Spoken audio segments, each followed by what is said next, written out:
नमस्कार दोस्तों, लोकसभा का चुनावी बिगुल बज चुका है। पूरे देश में चुनावी समर चल रहा है।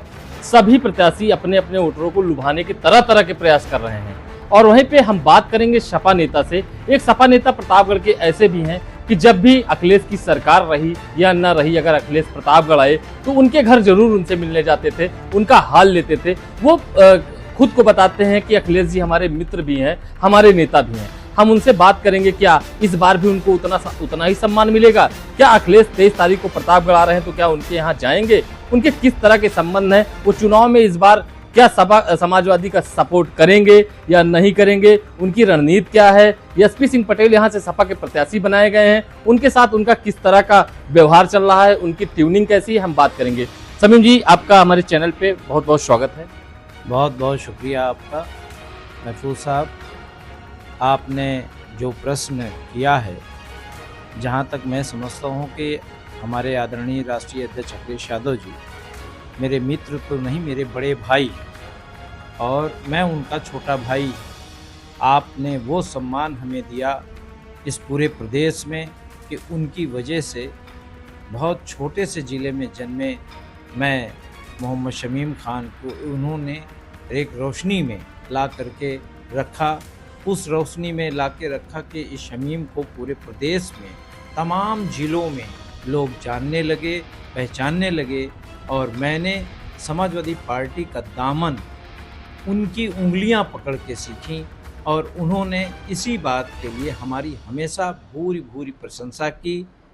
आज प्रशंसा की बात तो अपनी जगह सही है, आपको मानते हैं क्योंकि आपके घर आए तो इसका मतलब आप मानते हैं। लेकिन पिछली बार जो 2022 का चुनाव हुआ था, इसमें मैंने देखा कहीं ना कहीं अखिलेश जी आपसे खफा भी थे, क्योंकि आपके साथ कंधे से कंधा मिलाकर चलने वाली महिमा गुप्ता जो हैं वो टिकट मांग रही थी, उनको टिकट मिला और टिकट कैंसिल भी हो गया। वहीं आप भी लोकसभा का टिकट मांग रहे थे, आपको टिकट नहीं दिया गया। इसको आप किस तरह से देखते हैं? आप ठीक कह रहे हैं। हमारे साथ कंधे से कंधा मिला करके चलने वाली श्रीमती महिमा गुप्ता को हमारा सपना था कि समाजवादी पार्टी प्रतापगढ़ से नगर पालिका की सीट हम उनको जिता करके और समाजवादी पार्टी के राष्ट्रीय अध्यक्ष की झोली में डाल दें। हमारी अच्छी तैयारी थी, लेकिन जहां तक रहा उनके टिकट कटने का सवाल, तो तमाम ऐसी परिस्थितियां कभी कभी आ जाती हैं। टिकट दे करके वापस ले लिया गया था। मैं वो इसी पर कह रहा था कि टिकट दिया और वापस लिया, ऐसी परिस्थितियां उत्पन्न हो जाती हैं। आप आज भी देख रहे होंगे, चाहे जो दल रहे हों, वहां टिकट मिलता है और कट जाता है। ये कोई बहुत बड़ी चीज नहीं रही। आपको तो टिकट दिया ही नहीं गया, आप भी मांग रहे थे विश्वनाथगंज से। मैं विश्वनाथगंज विधानसभा से प्रबल दावेदार था और बहुत अच्छी हमारी तैयारी थी। मैंने एक कोशिश की थी अपने राष्ट्रीय अध्यक्ष श्री अखिलेश यादव जी को, बड़े भाई साहब को, ये बताने की कोशिश की थी कि यहाँ एक ही विधानसभा नहीं है माइनॉरिटी की, कि सिर्फ रानीगंज में ही लोग टिकट मांगे। हमने बहुत मेहनत करके, कोशिश करके विश्वनाथगंज का पूरा आंकड़ा दिया कि वहाँ पर 1 लाख मुस्लिम मतदाता हैं और 1 लाख मुस्लिम मतदाता अगर वहाँ पर माइनॉरिटी को मौका मिलता, मुझे मौका मिलता या किसी और माइनॉरिटी को मौका मिलता, जहाँ तक मैंने मांगा था, मैंने राष्ट्रीय अध्यक्ष से ये भी कहा था अगर मुझे नहीं दे सकते तो पूर्व विधायक शायद अली साहब को भी वहाँ लड़ा सकते। क्या वजह रहती है? मैं लोकसभा में भी देख रहा हूँ, विधानसभा में देख रहा हूँ, आपके यहाँ पैरासूट प्रत्याशी आते हैं। क्या प्रतापगढ़ में नेता नहीं है? पैरासूट कोई नेता नहीं होता, नेता बाहर के प्रत्याशी, पैरासूट इन द सेंस बाहर के प्रत्याशी देखा जाए, एसपी सिंह पटेल बाहर के ही प्रत्याशी माने जाएंगे। वहीं कमेरावादी से जब गठबंधन हुआ था तो राजमाता आई थी यहाँ पर, वो भी बाहर की ही थी। जहाँ तक गठबंधन की बात जब आ जाती है, अगर पार्टी, हमारे राष्ट्रीय अध्यक्ष ने किसी से गठबंधन कर लिया और उन्होंने यही सीट मांग लिया, तो हमारे राष्ट्रीय अध्यक्ष जी का बड़ा दिल है, वो हमेशा बड़े दिल के साथ काम किए हैं। अब लोकसभा में क्यों नहीं दिए यहाँ के प्रत्याशी को, वहीं बाहर से ही लेके आए? नहीं, आपकी बात बिल्कुल ठीक है। यार, जिसके पास पैसा है सिर्फ वही चुनाव लड़ने का हकदार है आपकी पार्टी में? नहीं, ये इस बात से मैं बिल्कुल सहमत नहीं हूँ। हमारे राष्ट्रीय अध्यक्ष जी इस बात को बिल्कुल नहीं मानते हैं और कई जगह प्रदेश में ऐसे ऐसे लोगों को टिकट दिया है जिनके पास झोपड़ी थी।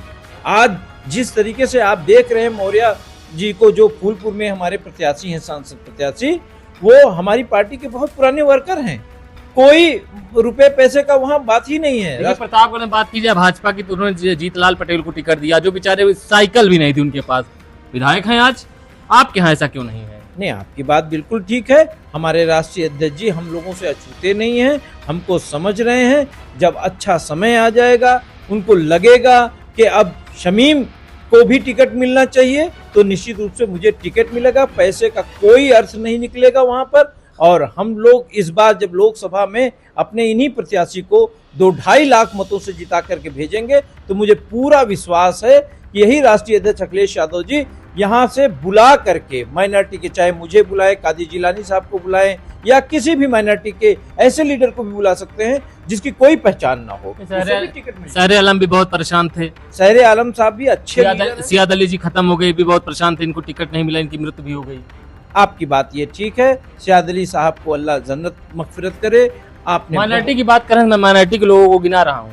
नहीं, आप बिल्कुल ठीक बात कर रहे हैं। सियाद अली साहब को एक बार ऐसा मौका मिला था और वो हमारे पार्टी के साथ ही विधायक भी बने थे, लेकिन ठीक है, बाद में नहीं अवसर दे पाई हमारी पार्टी। लेकिन यहाँ के माइनॉरिटी। अच्छा, एक बड़ा सवाल है, जैसे चुनाव चल रहा है, 3 प्रत्याशी मजबूती से प्रतापगढ़ में लड़ रहे हैं। प्रथमेश मिश्रा हैं, जो सेनानी के वंशज हैं, उनके दादा स्वतंत्र सेनानी लड़े हैं। बसपा से बहुत ही कायदे से चुनाव लड़ रहे हैं। वहीं बीजेपी से देखा जाए तो सिटिंग सांसद जो है प्रतापगढ़ के संगमलाल गुप्ता जी चुनाव लड़ रहे हैं। और देखा जाए तो आपके पैरासूट प्रत्याशी भी आए हैं। तो क्या रणनीति है, किस तरह से चुनाव लड़ेंगे, कैसे सबको अपने पाले में करेंगे, क्या रणनीति बना के रखे हैं आप लोग? देखिए, कुछ ही समय रह गया है चुनाव को। मैं पत्रकार महोदय आपसे एक बात बहुत साफ कह दूं कि पहली बात तो आप हमारे प्रत्याशी को पैरासूट प्रत्याशी ना कहें। समाजवादी पार्टी के राष्ट्रीय अध्यक्ष ने जिसका हाथ थाम लिया, वो जनपद में आपको पता है कि उन्होंने अपना मकान बना लिया। मैं पैरासूट प्रत्याशी मैं नहीं कह रहा हूँ, समाज बोलता है कि आखिर में प्रतापगढ़ में इतने समाजवादी के नेता हैं जो टहल रहे हैं, अपना वक्त खपाए, समय खपाए, यहाँ तक कि कुछ तो बुढ़े हो गए हैं, उनको चांस न देकर के बाहर से लोगों को बुलाया जा रहा है। आप ये मैं नहीं कह रहा हूँ। आपकी ये बात बिल्कुल जो है ठीक है। मेरी भी उम्र 50 साल के पास पहुंच गई है। मैं बुढ़ा तो नहीं कहूँगा और शिवपाल युवा भी नहीं है। युवा हैं भाई, युवा आप कहा जा सकता है। राजनीति में 70 साल तक लोग युवा रहते हैं और युवा ही राजनीति करता है। हमारे प्रत्याशी भी युवा हैं। जहां तक हम लोगों की रणनीति का मामला है, यहाँ पर आज माइनॉरिटी, पटेल और सभी जाति, हमारी समझ है यादव और जितनी भी अति पिछड़ी जाति हैं, इस सरकार से जो केंद्र में बैठी हुई सरकार है वो संविधान खत्म करना चाहती है। और हमारा गठबंधन जो है संविधान को बचाने की बात करता है, नौकरियों की बात करता है और महिलाओं के खाते में 8,500 रुपए की बात करता है। राशन की बात जहां वो 5 किलो की करते हैं, हम वहां 10 किलो की बात करते हैं पर व्यक्ति। और हम ये समझते हैं कि जिस महंगाई से यहाँ के लोग तड़प रहे हैं, जहाँ मोदी जी सिर्फ अमीरों की गैलरी में टहलना चाहते हैं, आज गरीबों की गैलरी में नहीं आना चाहते। हम समझते हैं कि ऐसे में हमारे गठबंधन के सारे प्रत्याशी 80 के 80 प्रत्याशी अगर यहाँ उत्तर प्रदेश में जीत जाते हैं तो कोई अचंभे की बात नहीं होगी। हार जाएंगे तो आप कहेंगे ईवीएम की गड़बड़ी थी। नहीं, ईवीएम में जो गड़बड़ियां हैं वो आपने भी पत्रकार महोदय देखा होगा कि तमाम जगह आज भी ऐसी चीजें दिखाई पड़ रही हैं कि वोट कोई व्यक्ति दे रहा है साइकिल को, और आपने देखा होगा कि पर्ची निकल रही है कमल की। तो इसके लिए तो आपको पहले ही लड़ना चाहिए था, पहले ईवीएम हटवाना चाहते हैं कि ईवीएम की गलती? नहीं, इलेक्शन कमीशन से हमारे राष्ट्रीय अध्यक्ष दिल्ली में बैठे गठबंधन के हमारे बड़े नेता राहुल गांधी साहब और तमाम पार्टियां पूरे देश में, कोई ये नहीं है कि हमारी पार्टी लड़ रही, सारे देश में लोग लड़ते रहे, सुप्रीम कोर्ट तक गए हैं, अपनी बात रखी है। ये नहीं कहा जा सकता कि 100% कहीं चोरी हो रही है, लेकिन चोरी का कुछ परसेंटेज आज भी लोगों का इस बात का भय है। लेकिन चूंकि हिंदुस्तान 1.5 अरब की आबादी वाला देश है, तो ऐसे में हमारे यहाँ इलेक्शन कमीशन ये चाहता है कि इसमें पारदर्शिता रहे, इस तरीके से चुनाव हो जाएं। हम भी चाहते हैं कि चुनाव हो जाए। क्या लगता है आपको, क्या इस बार आप सांसद बना पाएंगे? हमें तो पूर्ण विश्वास है कि 39 लोकसभा डॉक्टर एसपी पटेल जी निश्चित रूप से हमारे सांसद बन चुके हैं। ये बड़बोलापन हो जाएगा, लेकिन जो यहाँ के सांसद जी वर्तमान में हैं उनसे आज सारे लोगों ने दूरी बना ली है।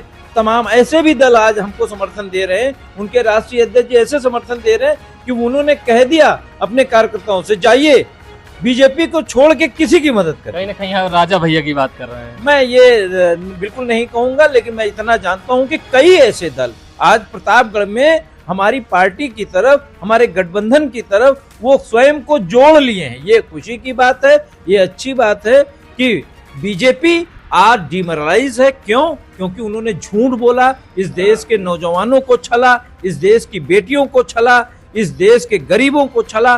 कहते कुछ हैं, करते कुछ हैं। काला धन की बात करते थे, 15 लाख की बात करते थे, 2 करोड़ नौकरियों की बात करते थे, और कहते थे law and order. Law and order पे भी आपने देखा होगा, कहते थे कि पेपर लीक हो जाता है साहब। इनकाउंटर किए, इतना माफियाओं के ऊपर तो कड़ी कार्रवाई उन्होंने की।